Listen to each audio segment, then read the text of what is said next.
Samahan niyo ako gumawa ng chili garlic oil para sa fried noodles and siomai namin. So, meron tayong 1 litrong oil, kalahating kilong bawang na binlender, at 1 kilong chili oil, chili na may oil na binlender din.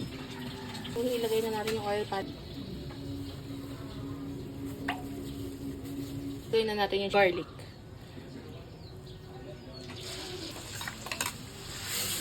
Pinis lang natin siya haluin.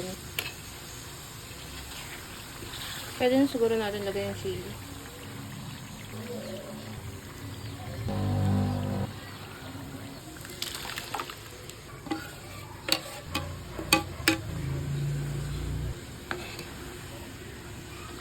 As you can see, humihiwalay na yung garlic tsaka yung chili sa oil. So, ibig sabihin yan, malapit na yan maluto. Lalagyan na natin siya ng mga pampalasa. Asin,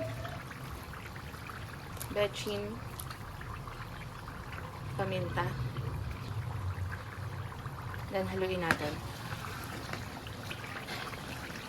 Lagyan din natin ng konting toyo. Konti lang. Yeah. Konting asukal.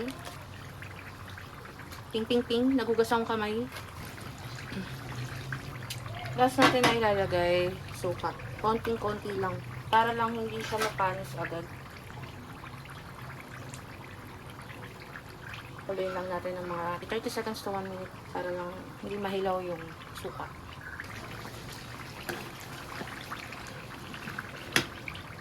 Ang bango guys. Sulid. Sulid! All good. Sarap niya no?